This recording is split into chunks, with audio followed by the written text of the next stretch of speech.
September 1945. 47 Japanese women stepped through the gates of Fort Malalen, Alabama, convinced they were walking toward death. They had been told what to expect: rape, torture, public humiliation, a slow parade of suffering before the inevitable end. Their empire had collapsed. Their protectors had surrendered. Now they belonged to the enemy. And then a dying woman collapsed on the floor. Ko watched as the American doctor approached.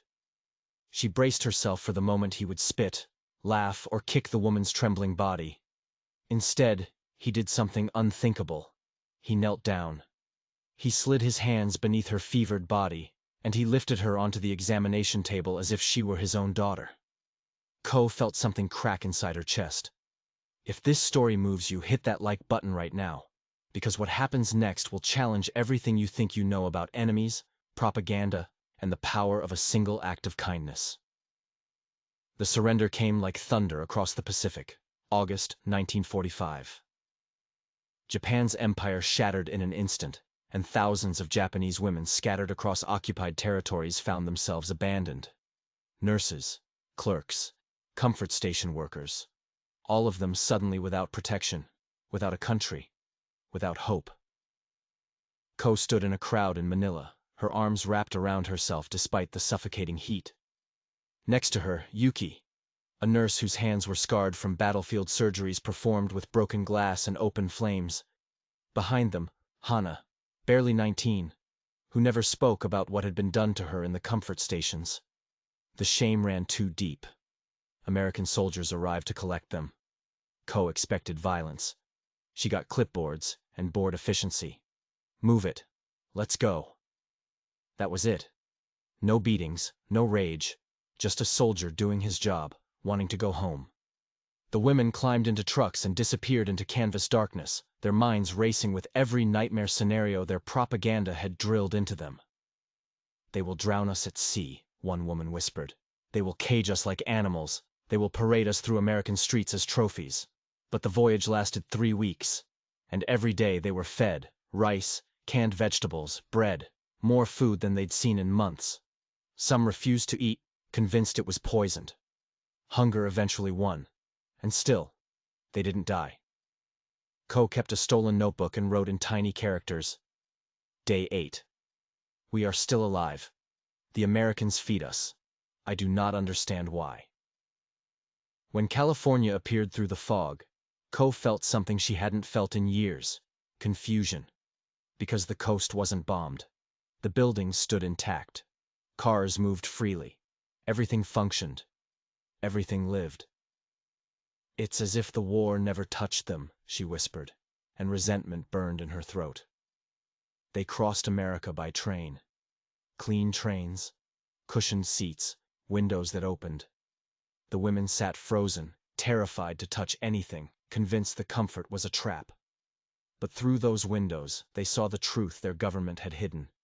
Mountains, deserts, plains, forests, towns with children playing, factories humming, farms thriving, not a single bomb crater.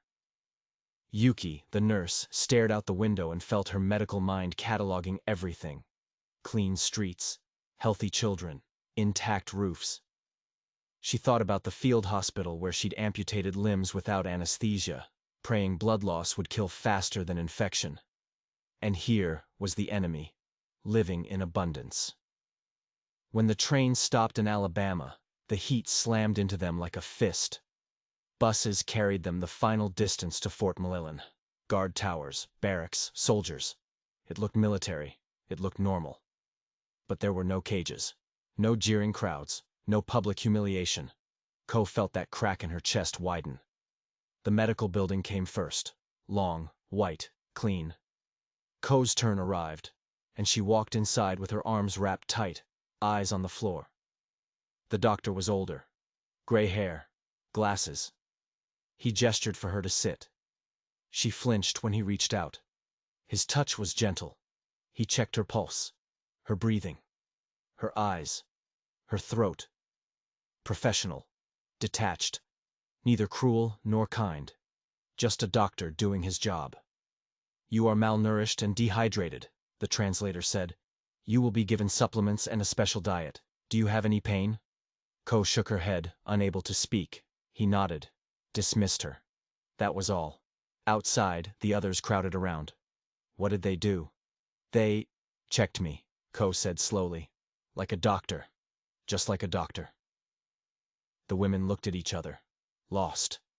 Then came the showers, the moment they'd been dreading. They would be forced to strip naked before their enemies. The humiliation would begin. But the American nurse pointed to the showers and left. Closed the door. They were alone. Slowly they undressed, waiting, expecting. Nothing happened. Yuki turned on a shower. Water poured out. And after a moment, it ran hot. Hot water. She gasped, stepped under the stream. For the first time in over a year, hot water touched her skin. She picked up the white bar of soap, turned it over in her hands, unable to believe it was real. One by one, the others joined. They stood under the spray, washing away months of filth. Some cried, others laughed. Strange, high-pitched sounds echoing off tile walls. Ko scrubbed until her skin turned red, trying to wash away more than dirt. When she finally turned off the water, she felt lighter. As if something heavy had washed away with the grime. Clean towels waited on shelves. Still no cruelty. Still no trap. The mess hall broke them in a different way. White rice, steamed vegetables, chicken, a roll with butter, pudding, milk, more food than they'd seen in months. On their plates, waiting. Sit, eat, a soldier said. Ko looked at Yuki. Yuki nodded. They took small bites. The rice was perfect. The chicken was tender. Some women cried as they ate. Others ate mechanically, faces blank. A few couldn't eat at all, throats closing with emotion. Yuki forced herself to swallow methodically. Her body needed this. But questions swirled. Why were they being fed like this? In Japan, wounded soldiers got rice gruel, if they got anything. Civilians starved. Children died. And here, the enemy served prisoners chicken and pudding. Every bite was an indictment. That night, in clean barracks with mattresses and sheets, Ko wrote by window light. They gave us food, hot water, clean beds.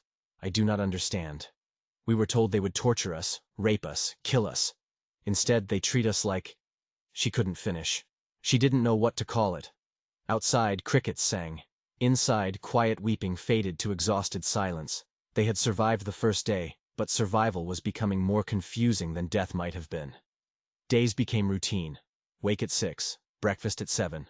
Oatmeal, toast, eggs, fruit, milk. Work assignments, kitchens, laundry, hospital, offices. Ko was sent to file papers. She worked alongside American clerks who mostly ignored her. The work wasn't difficult. No one was cruel. It was strangely anticlimactic. Lunch, dinner. Always more food than they could eat. Sandwiches, soup, fruit, cookies. Some women began gaining weight. Color returned to cheeks. Free time in the yard. Fenced, but open. They gathered in groups, trying to process the cognitive dissonance. Maybe they're waiting, one whispered. Maybe this is to make us trust them. Then the cruelty will begin. It's been 3 weeks. How long do they wait? Yuki listened, but said little. In the hospital, she assisted with patient care.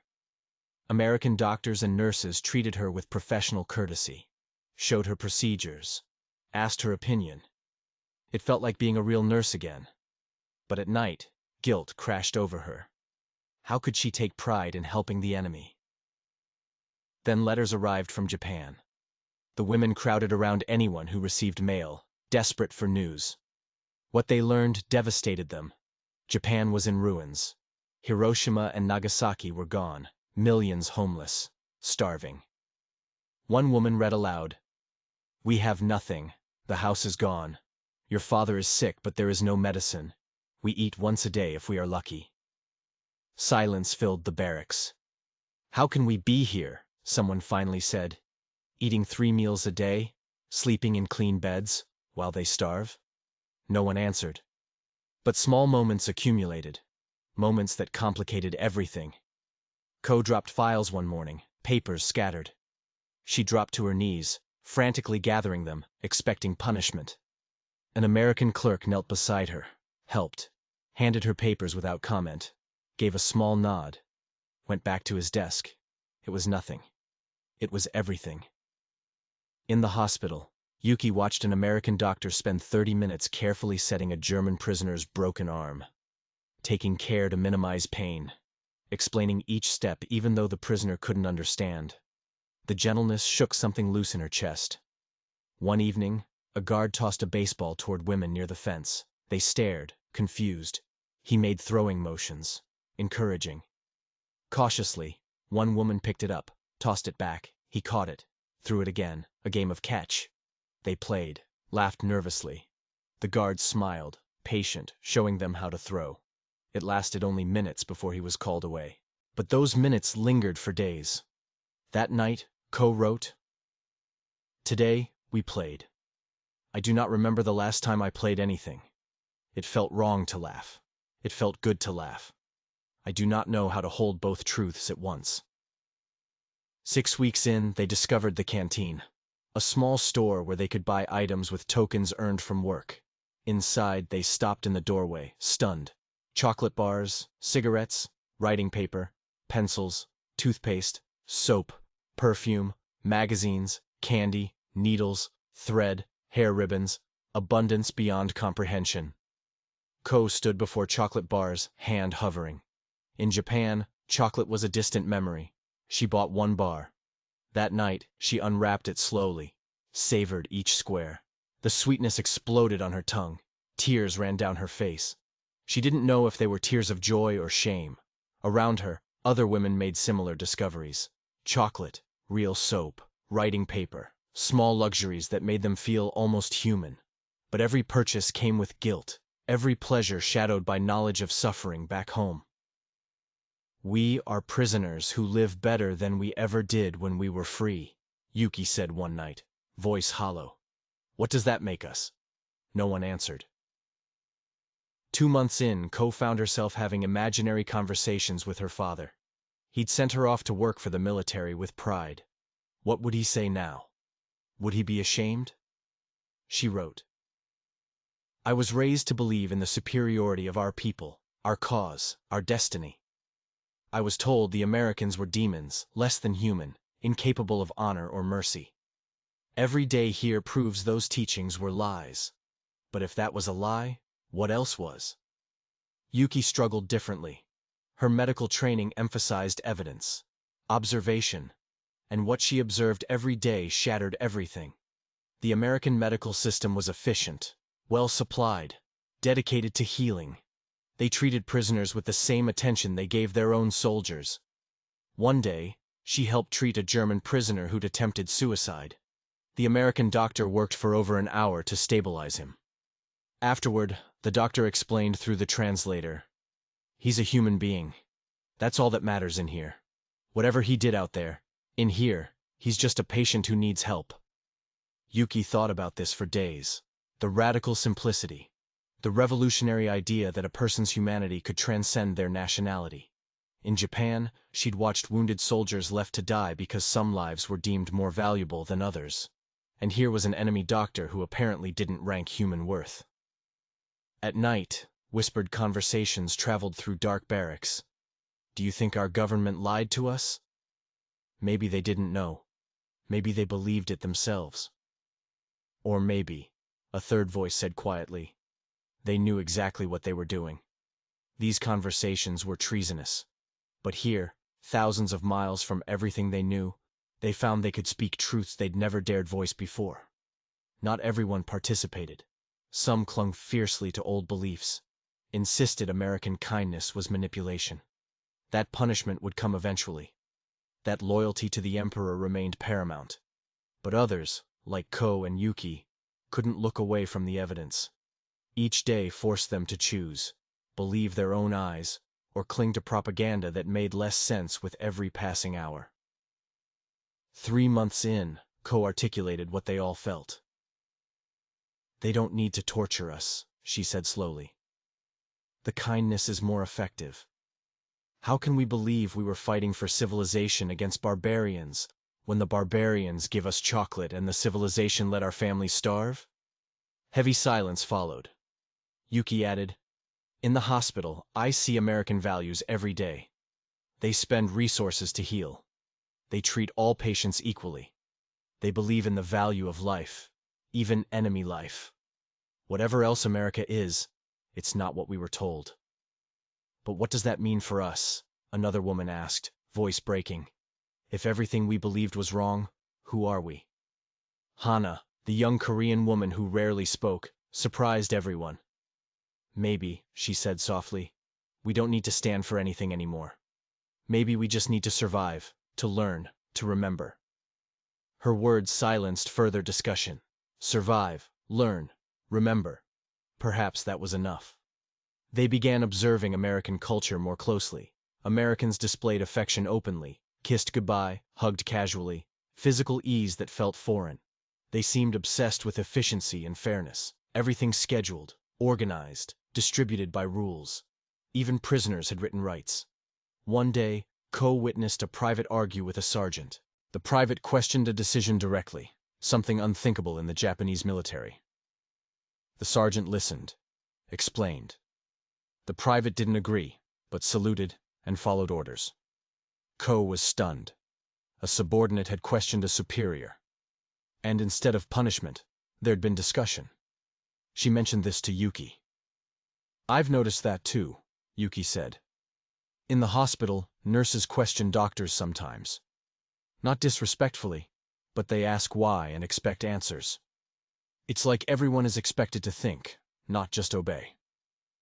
These observations accumulated, building a picture of a society fundamentally different from their own.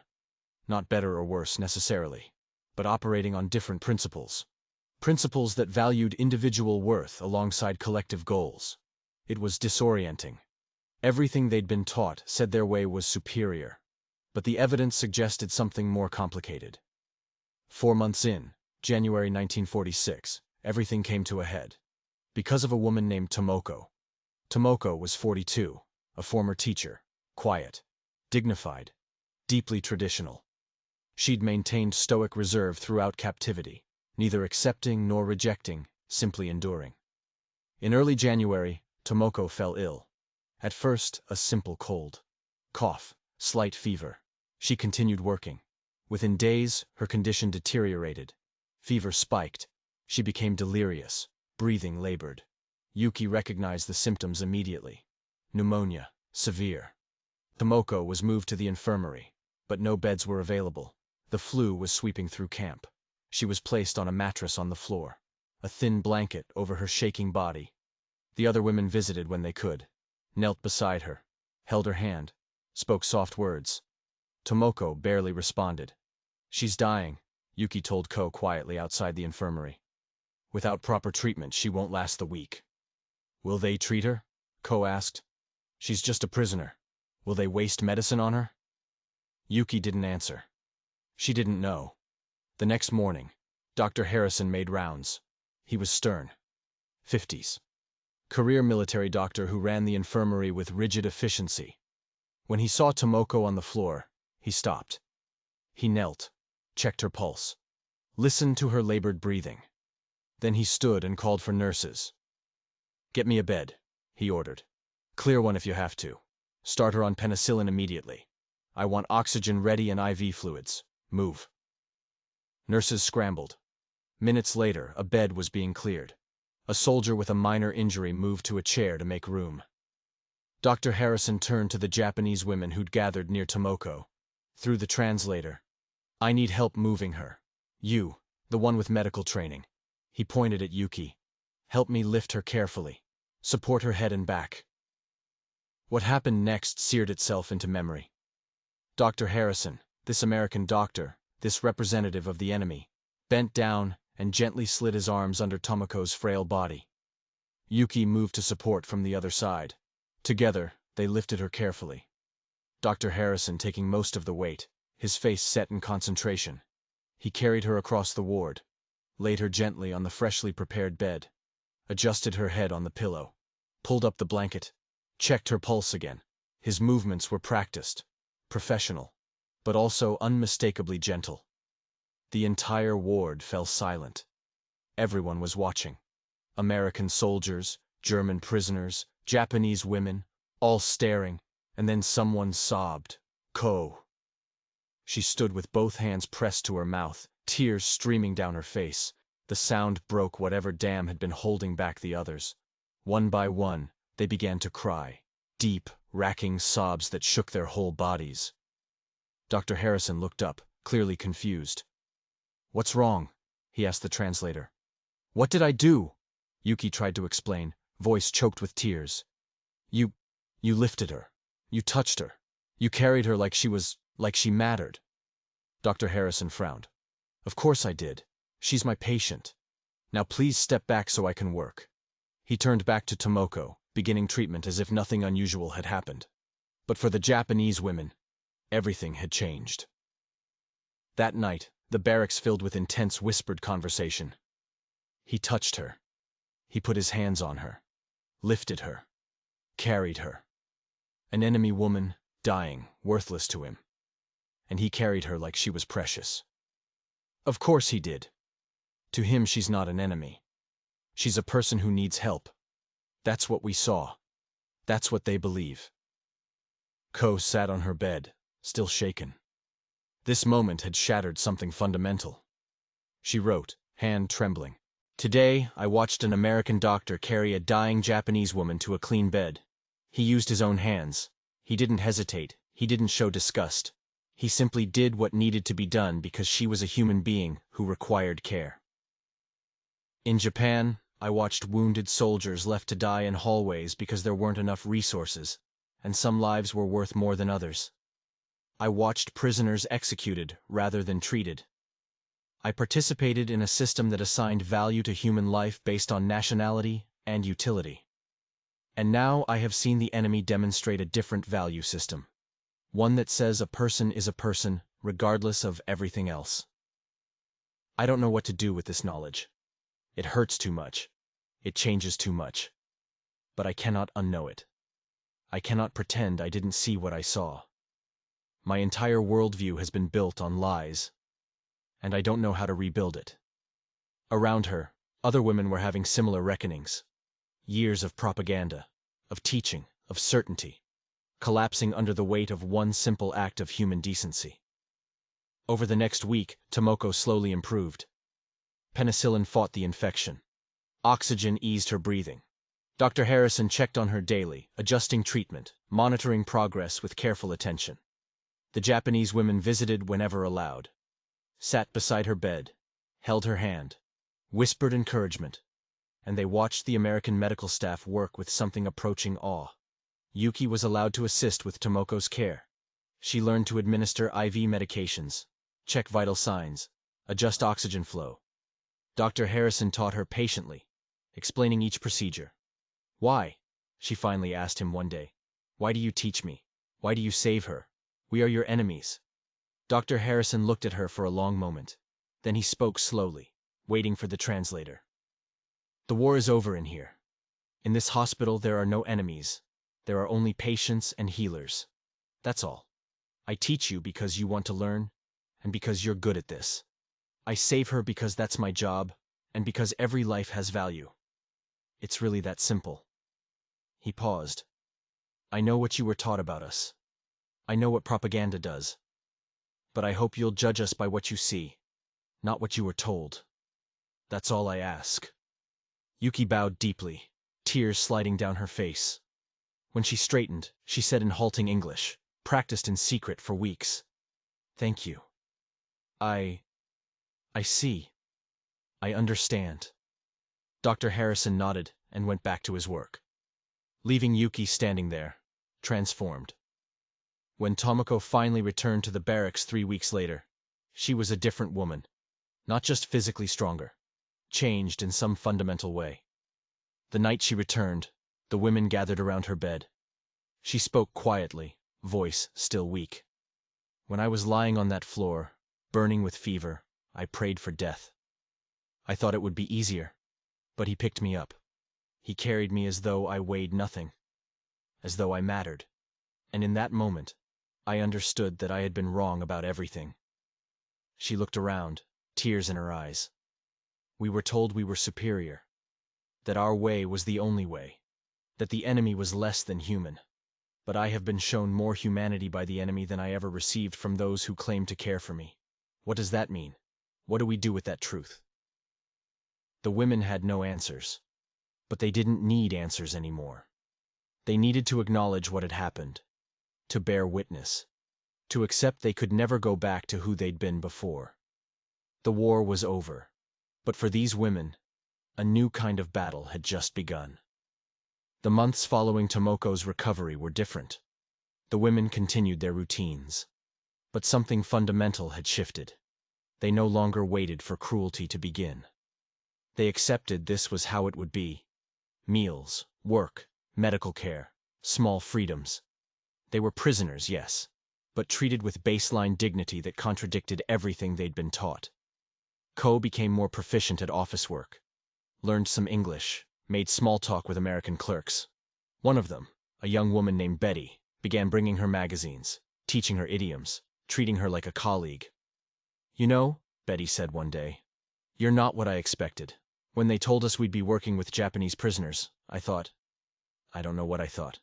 But you're just people, just women trying to get through this." Ko smiled sadly. "Yes, just people. We are learning this too." Yuki continued in the hospital, her skills improving, trusted with more responsibilities, accepted by the nurses. It felt like being a real nurse again, like having purpose. But the guilt never fully disappeared. In spring 1946, news came they would be returned to Japan. Relief, certainly. The prospect of reuniting with families, of going home. But also fear. What would they find? What would they return to? And underneath those practical concerns ran deeper anxiety. How would they explain what had happened? How would they describe their treatment? Would they be believed? Would they be condemned for adapting, for surviving, for working alongside the enemy? "I'm afraid to go back," Ko admitted one night. "Not because I want to stay here, but because I don't know who I am anymore. The person who left Japan doesn't exist. The person going back is someone different." Many women shared this feeling.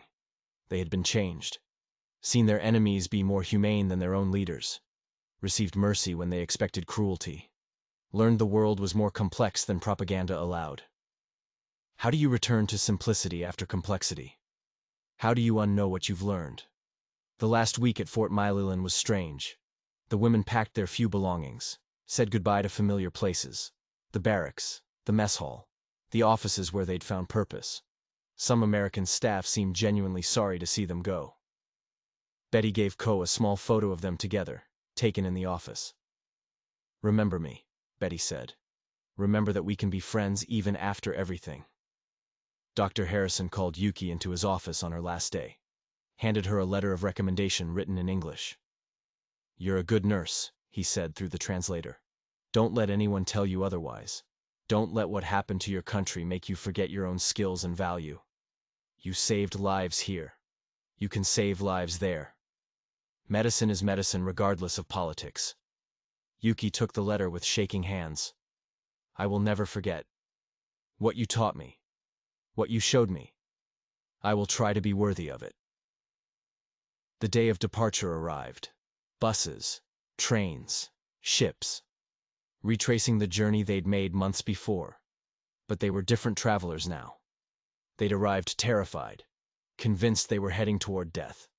They left confused, grateful, fundamentally changed.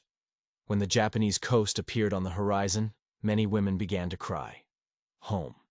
After everything, they were going home. But the Japan they returned to was unrecognizable. The ship docked at Yokohama. The women stared in horror. Entire neighborhoods were gone, reduced to ash and rubble. Survivors moved through ruins like ghosts, faces hollow with hunger and despair. The contrast with America's abundance was obscene. They'd known intellectually Japan was destroyed, but seeing it, smelling the ash, hearing the silence where cities should have been alive with sound, it broke something in them. They were processed through a repatriation center, given small amounts of money, released to find their own way. Many had no homes to return to. Families scattered, addresses gone, communities erased. Ko searched for 2 weeks before she found her mother in a refugee camp outside Tokyo. When they finally saw each other, they fell into each other's arms, both crying too hard to speak. Later, her mother asked, "Where were you? What happened?" Ko tried to explain. "I was in America. I was a prisoner. They treated us well. They gave us food, medicine, work. They didn't hurt us." Her mother stared, struggling to understand. "The Americans, they were kind to you?" "Yes," Ko said quietly. "They were kind. And I don't know how to feel about that. We were enemies. They destroyed our country. But they treated me with more dignity than I had any right to expect." Her mother held her hand tightly. "Then you were lucky. You survived. That's what matters. You can sort out the rest later." Decades passed. The women scattered across rebuilt Japan, making lives in the new reality. Some never spoke of their experience. Others told carefully edited versions, leaving out parts that didn't fit expected narratives. Yuki became a nurse again in a Tokyo hospital, used the skills Dr. Harrison taught her, implemented American medical procedures, advocated for patient-centered care. When colleagues asked where she learned such techniques, she told them. Most didn't believe her. Ko became a teacher, taught her students about looking beyond propaganda, about judging people by actions rather than nationality. She never explicitly told them about Fort Malilin, but the lessons she'd learned there informed everything she taught. In 1985, 40 years after the war's end, several former prisoners organized a reunion. 12 of them managed to attend. Elderly women now, gathering in a small restaurant in Osaka. They shared memories, filled in gaps, compared notes on what had become of their lives, and they talked about the experience that had defined them. "Do you remember when Dr. Harrison carried Tomoko?" Everyone nodded. Of course they remembered. It was the moment everything changed. Tomoko, now in her 80s but still sharp, spoke quietly. "I've thought about that moment every day of my life since. Not because it was extraordinary, but because it shouldn't have been. Basic human decency shouldn't feel like a miracle. But it did. Because we had been taught to expect so much less." She paused. "I think that's what I want people to understand. Not that the Americans were perfect. They weren't. They had destroyed our cities, killed millions, occupied our country. But in that moment, in that hospital, they showed me that enemies can still recognize each other's humanity, and that recognition can change everything." The women sat in silence, reflecting. They had lived it, been changed by it, spent the rest of their lives trying to pass that lesson forward. And so, a simple medical table in an Alabama camp became the site of a quiet revolution. Not the kind that makes history books, but the kind that changes individual hearts. For 47 Japanese women, that moment when Dr. Harrison lifted their dying friend proved everything they'd been taught could be wrong. That enemies could show mercy. That humanity could transcend nationality. The war had been fought with bombs and bullets. But for these women, the real transformation happened in mess halls and hospitals, in moments of unexpected kindness and uncomfortable recognition. They learned propaganda could lie. Governments could manipulate. And the truth was always more complex than anyone wanted to admit. Years later, Ko wrote one final entry in her old notebook, the one she'd kept throughout captivity and carried home to Japan. "We expected cruelty and received care. We expected hatred and received indifference, which was somehow better. We expected to be treated as less than human, and instead were shown that humanity exists even between enemies. The Americans didn't just defeat us with their weapons. They defeated our ideology with soap and medicine and clean beds, and one doctor's decision to carry a dying woman to a hospital bed. That gesture changed more than their war machines ever could. It changed us. And we could never go back to who we were before." The story of these women is not widely known. It doesn't fit neatly into narratives of heroes and villains. But it's a story worth remembering, because it reminds us that in the midst of history's greatest violence, small acts of decency can crack open the hardest hearts. Sometimes mercy is more powerful than cruelty. Sometimes kindness is the most effective weapon. And sometimes the hardest truths to accept are the ones that force us to question everything we thought we knew. If this story moved you, hit that like button and subscribe to this channel right now. There are thousands of untold stories from World War II, human stories that complicate our understanding of war, peace, and what it means to be human. These stories deserve to be remembered and shared. Drop a comment below telling us what you think, and don't forget to hit that notification bell so you never miss another incredible true story. Thank you for watching.